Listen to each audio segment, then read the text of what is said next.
عايزين تعملوا حاجة حلوة وفي نفس الوقت تكون كده اقتصادية وسريعة، يبقى لازم تعملوا وصفة النهاردة. هنعمل النهاردة كيكة الشوكولاتة والموز، اقتصادية جدا، ما فيهاش ولا بيض ولا حليب ولا سكر، وطالعة تحفة جدا، هشة وطرية وطعمها بجد خطيرة. لازم تجربوها، من انواع الكيكات البسيطة والسهلة واللي انتوا هتعتمدوها ان شاء الله في الحلو عندكم. قبل ما نبدأ في وصفة النهاردة، حابة افكركم لو انتوا اول مرة تشوفوني، انا اسمي جميلة خليل. ما تنسوش تعملوا سبسكرايب للقناة وتفعلوا الجرس، ولايك وشير لو عجبكم فيديو النهاردة. مقادير بقى الكيكة عندنا: بديل السكر هنا هنحتاج 2 عدد موز يكون حجمه كبير، والموز يفضل يكون مستوي. كل ما كانت الموزاية مستوية بتكون مسكرة اكتر. طبعا اضافة الموز هنا لوحده مخليه الكيكة سكرها قليل شوية، فانتوا لو حابينها كده هتمشوا على المقدار ده. لو حابين السكر زيادة شوية هتزودوا لها حوالي نص كوباية من السكر.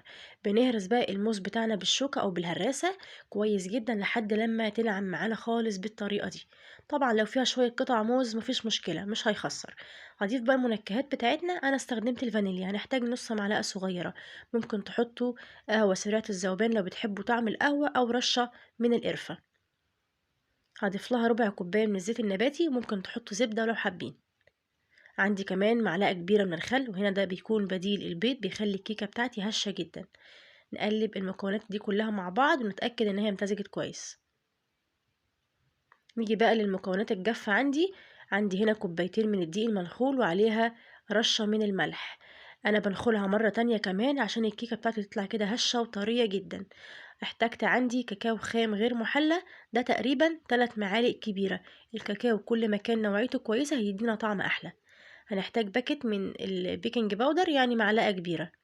بنخلها كويس جدا، وده عشان نتفادى اي تكتلات موجودة في الكاكاو عشان ما تضايقناش في الكيك واحنا بناكله. عندي ربع معلقة صغيرة من الكربوناتو أو البيكنج صودا، لأن كيكة الشوكولاتة من الكيكات التقيلة جدا، بنحتاج كده مادة رافعة زيادة عشان تطلع معانا هشة مش مكتومة. كمان إضافة الموز بتخليها تقيلة شوية. بنقلب بالمضرب اليدوي، وبعد كده مجهزة عندي كوباية وربع من المية المغلية.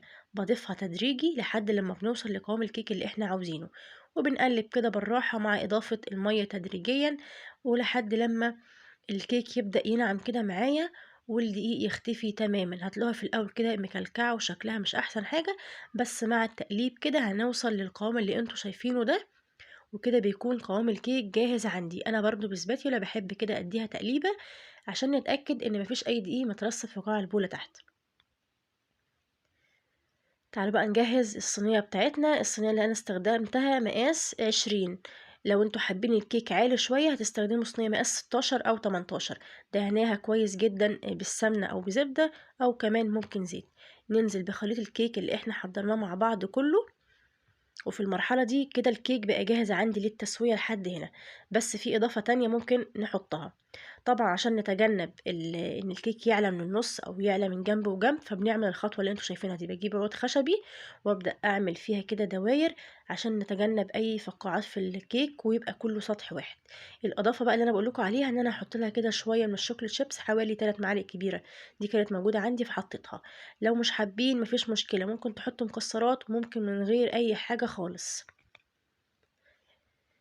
هضيف لها كمان، كان عندي كده شوية من الكريز، قطعتها كده الأنصاف حطيتها من غير ما نغرزها لتحت.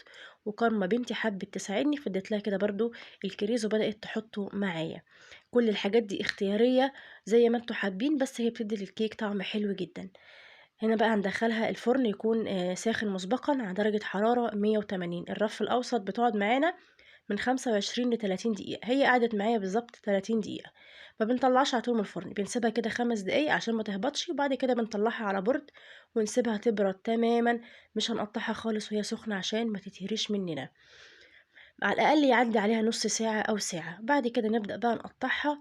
طالعة معانا هشة وطرية جدا، يعني اللي شافها واللي دقها ما صدقش ان هي ما فيهاش ولا بيض ولا حليب. طعمها حلو جدا، اقتصادية وبسيطة، ومكوناتها كلها متوفرة. أنا جهزت بقى معايا كده فنجان القهوة، وكان طعمها في منتهى الجمال. يعني هتخلصي الفيديو وتقومي تنفذيها على طول. حاجة اقتصادية وبسيطة، مفيهاش ولا بيض ولا حليب.